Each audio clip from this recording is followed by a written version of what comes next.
नमस्कार. मी भाऊ तोरसेकर. तुम्ही बघत आहात प्रतिपक्ष. मित्रांनो, मी बोलतोय की हे 4 नोव्हेंबर तारीख, आणि या तारखेचं महत्व एवढ्यासाठी आहे की महाराष्ट्र विधानसभा आणि झारखंड मधल्या दुसऱ्या फेरीचं जे मतदान आहे त्यातले जे उमेदवार आहेत, यापैकी ज्यांनी उमेदवारी अर्ज भरलाय पण ज्यांना निवडणूक लढवण्याची इच्छा नाही किंवा कुठल्याही कारणास्तव त्यांना निवडणुकीतून बाहेर पडायचंय, त्यांच्यासाठी आजचा दिवस हा माघार घेण्यासाठी शेवटचा दिवस आहे. शेवटचा दिवस आहे. आज जे माघार घेतील त्यांना प्रत्यक्ष निवडणुकीत लढावं लागणार नाही. मतदार त्यांना मतं देणार नाहीत ज्यांनी माघार घेतली, आणि त्यामुळे विजयाची खात्री नसलेले किंवा दुसऱ्याची मतं खाऊ शकणारे असे बरेचसे उमेदवार आज माघार घेतील. आणि त्यामुळे आज सूर्य मावळेल. 4 नोव्हेंबरला सूर्य मावळेल. त्यानंतर या निवडणुकीत खरोखरच किती उमेदवार उभे आहेत, कुठल्या कुठल्या मतदारसंघात कुठले कुठले आणि किती उमेदवार उभे आहेत, त्याचं चित्र आज स्पष्ट होणार आहे. हा, कदाचित पक्षाच्या निशाण्या वगैरे हे नंतर छाननीनंतर ठरेल, पण सांगण्याचा हेतू असा की 4 नोव्हेंबरला उमेदवारी अर्ज मागे घेण्याचा शेवटचा दिवस मावळेपर्यंत केंद्रीय गृहमंत्री आणि भारतीय जनता पक्षाचे ज्यांना चाणक्य मानले जातात ते अमित शहा गेले 8-10 दिवस तरी महाराष्ट्राकडे फिरकलेले नाही. आणि ही गोष्ट मोठी गमतीशीर आहे.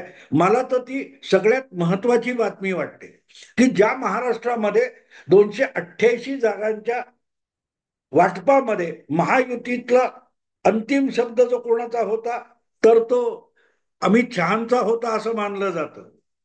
भारतीय जनता पक्ष, एकनाथ शिंदे यांची अधिकृत शिवसेना, अजितदादांची अधिकृत राष्ट्रवादी काँग्रेस, या 3 पक्षांच्या महायुती आणि त्यांचे जे काही छोटे मोठे मित्र पक्ष किंवा व्यक्ती असतील त्यांच्या जागा वाटपाचा विषय अंतिमता सोडवण्याचा अधिकार जर अमित शहाकडे होता, तर त्यासाठीची सगळ्यात मोठी धावपळ ही गेले जवळजवळ 10 दिवस चालू आहे.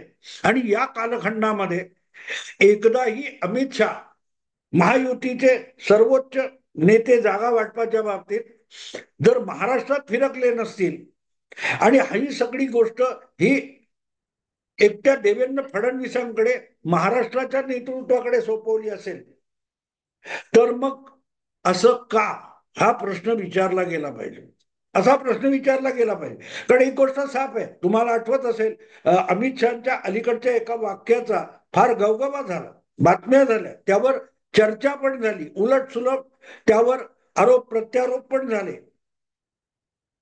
एकनाथ शिंदे हे 40 आमदार घेऊन उद्धव ठाकरेंचं सरकार पाडून महायुतीकडे आले, तर त्यांच्या 2.5 पट आमदार भाजपकडे आहेत, 105. आणि तरीही छोटा पक्ष असून त्या पक्षाचे नेते म्हणून एकनाथ शिंदे यांना महायुतीने म्हणजे विशेषतः भाजपने मुख्यमंत्रीपद दिलं असेल, तर भाजपने फार मोठा त्याग केलेला आहे. आणि म्हणून त्यावेळेला जर आम्ही त्याग केला असेल, तर आता जागा वाटपात मित्र पक्षांनी सुद्धा त्याग केला पाहिजे, अशी भूमिका शिंदे आणि अजितदादा यांना अमित शहानी समजावून सांगितली. अशी बातमी आली, त्याच्यावर खूप चर्चा झाली. अधिकृतरित्या कोणीही काही सांगितलं नाही, पण ही बातमी बाहेर आली होती आणि त्याच्यावर खूप चर्चा झाली. मला आठवतं ही गोष्ट अमित शहानी पहिल्यांदा बोलून दाखवली असेल, पण त्यांच्याही आधी ही गोष्ट तात्कालिक महाराष्ट्राचे काय म्हणतात महाराष्ट्राचे प्रदेशाध्यक्ष होते भाजपचे, यांनी पण बोलून दाखवली. बहुतेक त्यावेळेला तेच प्रदेशाध्यक्ष होते ज्यांचं नाव चंद्रकांत दादा पाटील आहे. चंद्रकांत दादा पाटील यांनी महाराष्ट्रात सत्तांतर झाल्यानंतर जुलै किंवा ऑगस्ट महिन्यात भारतीय जनता पक्षाचं पनवेल जवळ कार्यकर्ता शिबिर की पदाधिकारी शिबिर वगैरे झालं होतं. आणि त्यामध्ये बोलताना चंद्रकांत दादांनी स्पष्टपणे सांगितलं की अजितदादा, एकनाथ शिंदे यांच्याकडे 40 आमदार असताना सुद्धा त्यांना मुख्यमंत्री पद आम्ही मोठ्या आनंदाने दिले असं बिलकुल नाही. काळजावर दगड ठेवून हा निर्णय घेतला असं चंद्रकांत दादा बोलले होते. आठवतं तुम्हाला? त्याचाही गवगवा झाला होता, त्याचीही चर्चा झाली होती. बघा, एकनाथ म्हणजे पर्टिक्युलरली मला वाटते संजय राऊत किंवा शिवसेनेच्या अनेक नेत्यांनी, काँग्रेसच्या, राष्ट्रवादीच्या अनेक नेत्यांनी चंद्रकांत दादांना आणि भाजपला खिजवण्यासाठी या वाक्याचा वापर केला होता की मनापासून भाजपने एकनाथ शिंदेना मुख्यमंत्रीपद दिलेलं नाही, केवळ उद्धव ठाकरेंना सत्ताभ्रष्ट करण्यासाठी हे राजकारण खेळलं गेलं. मनापासून भाजप एकनाथ शिंदेना मुख्यमंत्री मानत नाही, करत नाही हे सांगण्यासाठी गवगवा केला गेला होता. आज तोच मुद्दा आहे. तो अमित शहा भाजपने केलेला त्याग म्हणून सांगतात. तेव्हा फरक फारसा नाहीये की जो मुद्दा, जे विषय, जे राजकारण, जी भूमिका घेऊन महाराष्ट्रात आणि देशात राजकारण करायचंय त्यासाठी भाजप त्याग करत असेल तर भाजपच्या मित्र पक्षांनी सुद्धा त्या कारणासाठी, त्या उद्दिष्टासाठी त्याग केला पाहिजे. मुख्यमंत्रीपद तुम्हाला दिलं हा भाजपचा त्याग आहे. तर भाजपला सर्वात मोठा पक्ष असल्यामुळे अधिकाधिक जागा लढवायला मिळाव्यात यासाठी एकनाथ शिंदे किंवा अजितदादा यांच्या पक्षांनी त्याग केला पाहिजे. हे अतिशय स्मूथली माझ्या मते अमित शहानी या दोन नेत्यांना पटवून दिलं, हे दोघांना पटवून दिलं. आणि म्हणूनच फारसा वादावादी न होता महाविकास आघाडीतला जागा वाटपाचा विषय निकाली काढला गेला. निकाली काढला गेला, चर्चा झाली, धुसफूस वगैरे बातम्या आल्या, पण जितकं तावातावाने आरोप प्रत्यारोप महाविकास आघाडीत झाले तितके महायुतीमध्ये झाले नाहीत. आणि का झाले नाहीत तर त्यांचे सर्वोच्च नेते असलेले अमित शहा यांनी या बाबतीत वाद होणार नाही याची काळजी प्रत्यक्ष अर्ज भरण्याची घोषणा होण्यापूर्वी या समजुती काढून झाल्या होत्या. आणि त्यामुळे मला वाटतं 22 तारीख का 23 तारीखला अर्ज भरायची सुरुवात होताना त्याच्या एक दिवस आधी भारतीय जनता पक्षाने आपल्या पहिल्या 99 उमेदवारांची यादी जाहीर करून टाकली. पाठोपाठ एकनाथ शिंदे यांनी 45 उमेदवारांची यादी जाहीर करून टाकली होती. आणि एक दिवस गेल्यानंतर मला वाटते अजितदादांनी सुद्धा पहिल्या 17 उमेदवारांची यादी जाहीर केली होती. मला हे आठवतं वेळेसाठी की 161 उमेदवार महायुतीने पहिल्या फटक्यात जाहीर करून टाकले. यावर मी स्वतंत्र व्हिडिओ केला होता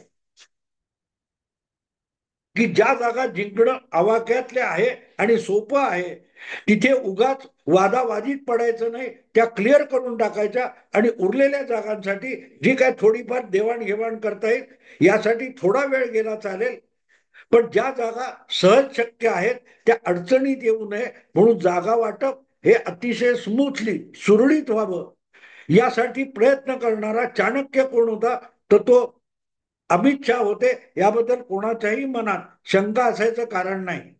आणि म्हणूनच गमतीचा भाग असा होता की जागा वाटपातून जे वाद निर्माण झाले, अनेक ठिकाणी बंडखोरी झाली, मित्र पक्षाला मिळालेल्या जागी दुसऱ्या मित्र पक्षाने पक्षाचा उमेदवार राडा करून उभा राहिला, एकाच पक्षात एका माणसाला तिकीट मिळालं तर त्याचा सहकारी त्या मतदारसंघात बंड करून उभा राहतो. ही जी जागा वाटपातली सगळ्यात वादग्रस्त बाजू असते ती सोडवताना मात्र महायुतीचे चाणक्य अमित शहा संपूर्णपणे दूर होते, संपूर्णपणे दूर होते. आणि त्यांनी ही सगळी जबाबदारी ही एकनाथ शिंदे असोत मुख्यमंत्री किंवा दोन्ही उपमुख्यमंत्री देवेंद्र फडणवीस आणि अजितदादा यांच्यावर सोपवली. आणि आपापल्या पक्षातले किंवा मित्र पक्षातले जे बंडखोर आहेत त्यांची समजूत घालण्याचं काम या नेत्यांच्यावर जबाबदारी टाकण्यात आली आणि त्यांनी ते जवळजवळ व्यवस्थित पार पाडले.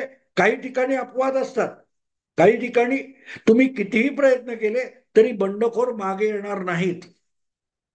आणि हे महाविकास आघाडीत होणार, ते महायुतीत होणार, पण कमीत कमी नुकसान होईल या दृष्टीनेच राजकारणातले आणि स्पर्धात्मक राजकारणातले निर्णय घ्यावे लागत असतात.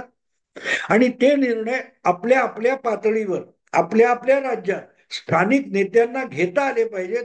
या प्रकारे त्यांच्यावर जबाबदारी सोपवण्याचा शहाणपणा अमित शहानी दाखवलेला आहे. आणि म्हणून एकदा उमेदवारी अर्ज भरायला सुरुवात झाल्यानंतर आणि उमेदवारी अर्ज मागे घेण्याचा दिवस येईपर्यंत अमित शहा महाराष्ट्रात आणि मुंबईकडे फिरकलेले नाहीत. ही बाब अतिशय महत्वाची आहे. आणि दुसरीकडे एकेका जागेसाठी महाविकास आघाडीतल्या नेत्यांना स्थानिक नेते आणि केंद्रात दिल्लीतले हायकमांड यांच्यावर आरोप प्रत्यारोप करावे लागलेले. संजय राऊत आणि नाना पटोले यांच्यात लागलेली झुंबड तुम्हाला माहिती आहे. काँग्रेस आणि उबाठा शिवसेना यांनी एकमेकांच्या नेत्यांवर, प्रादेशिक आणि केंद्रीय नेत्यांवर केलेले आरोप तुम्हाला माहिती आहे. मुंबईत जे काही जागा वाटप झालं त्यामध्ये किंवा आणखीन मला वाटते विदर्भ वगैरे, काँग्रेसवर उबाठा शिवसेनेकडून अन्याय झाला असा आक्षेप खुद्द राहुल गांधींनी घेतला असं म्हणतात. राहुल गांधी हे तर काँग्रेसचे सगळ्यात मोठा हायकमांड आहे. आणि ते जर असा आक्षेप घेत असतील तर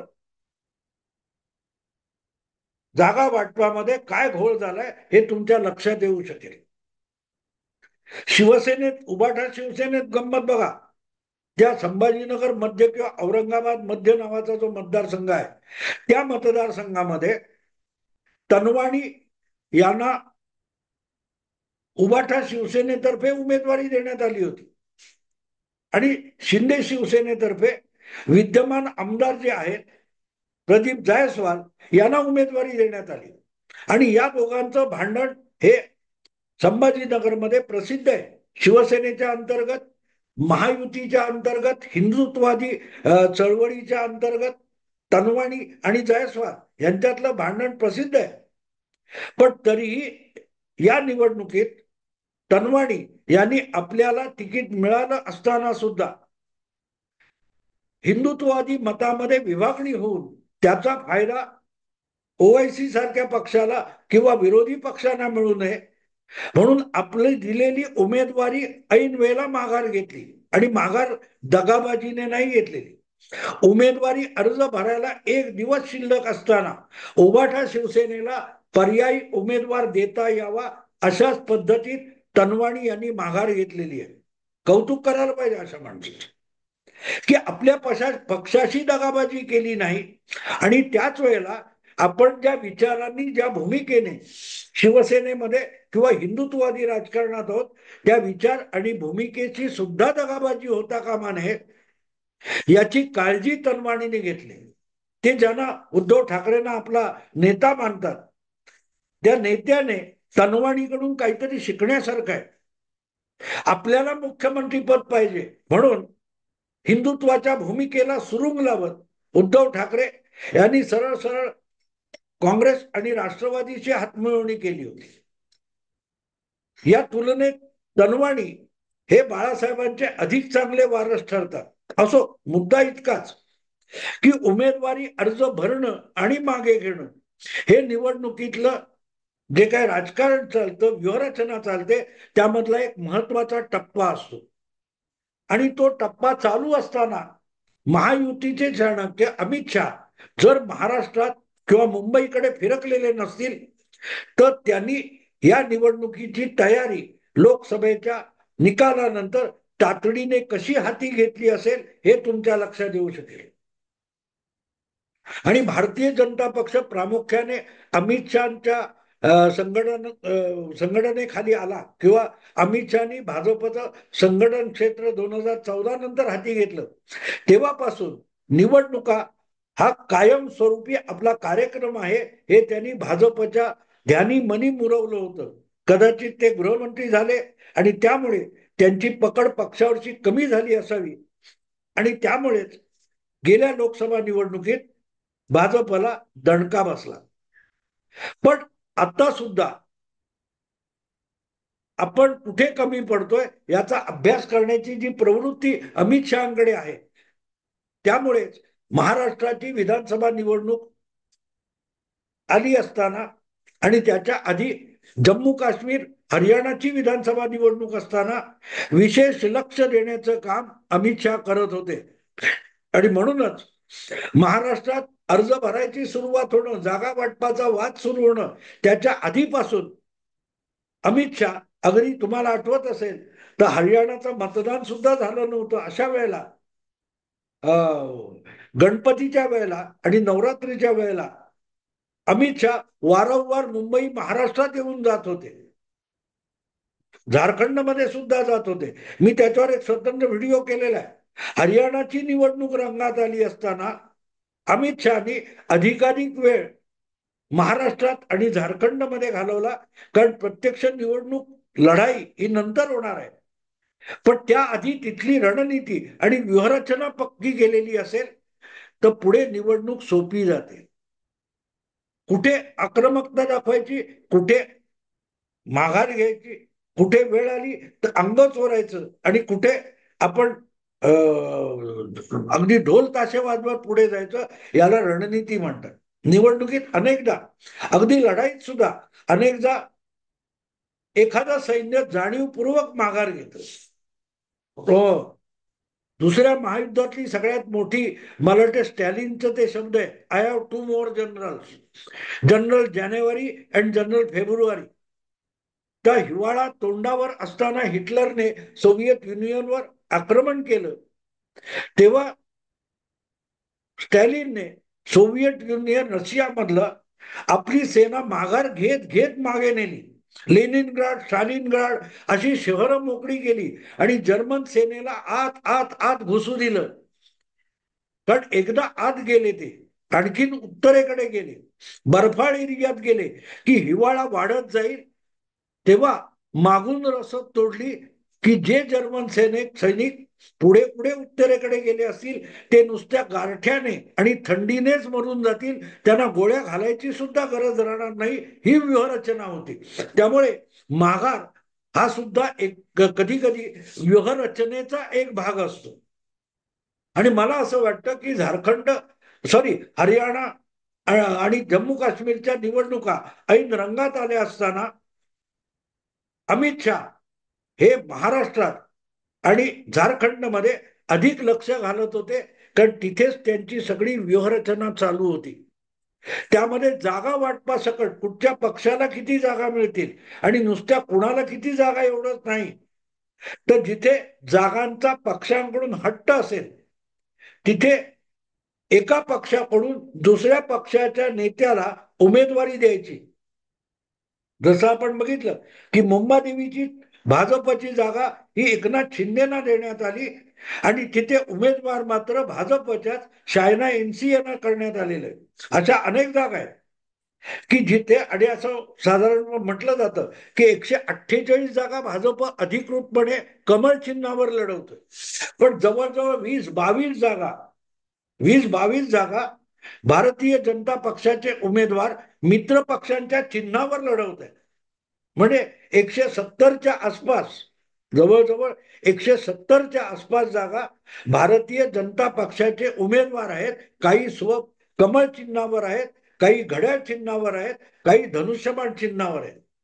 आणि ही सगळी व्यवस्था की इथे इथे अशी अशी तडजोड करता येईल, तुमच्या पक्षाच्या आक्रमक कार्यकर्त्यांना अधिक जागा मिळाल्याचं समाधान मिळेल, पण उमेदवार हा भाजपचा असेल त्यामुळे भाजपला अधिक जागा मिळतील आणि तुमच्या पक्षात तुमच्या पाठीराख्यांना, कार्यकर्त्यांना समाधानी राखता येईल. ही तडजोड ही गेले 2-3 महिन्यापासून अमित शहा करत होते आणि त्याचाच प्रभाव आपण आज बघतो आहोत की 170 जागी भाजपचे उमेदवार अधिकृत किंवा अनधिकृत म्हणून उभे आहेत आणि तुलनेने कुठेही वाद न होता भाजपला अधिक जागा मिळाल्या. तर 13 जागा, महाराष्ट्रातला सर्वात मोठा पक्ष लोकसभेत होऊन सुद्धा काँग्रेसला अधिकृतपणे 105 का 108 जागांवर समाधान मानावं लागलं. 120-125 जागाही मिळवता आल्या नाहीत. उद्धव ठाकरेंना आदळ आपट करून फार फार तर 90 जागांपर्यंत मजल मारता आली. पण आपण मोठा भाऊ आहोत हा दावा करून सुद्धा त्या दिशेने एक पाऊल टाकता आलं नाही. आणि इथे कळतं की अमित शहा हे धोरणी आणि चाणक्य का आहेत. प्रत्यक्ष लढाईत हा माणूस दिसत नाही, पण लढाईची सगळी व्यूहरचना नेपथ्य असं करून ठेवलंय की पाठवलेला प्रत्येक सैनिक आणि सेनापती हा बाजी मारूनच परत आला पाहिजे. आणि म्हणून लक्षात घेण्यासारखी गोष्ट अशी आहे की उमेदवारी अर्ज भरायला सुरुवात झाल्यापासून उमेदवारी अर्ज मागे घेण्याच्या सगळ्या निवडणूक आणि घटनाक्रमापासून अमित शहा कटाक्षाने दूर राहिलेले आहेत. का? याची उत्तरं निकालानंतर आपल्याला मिळतील.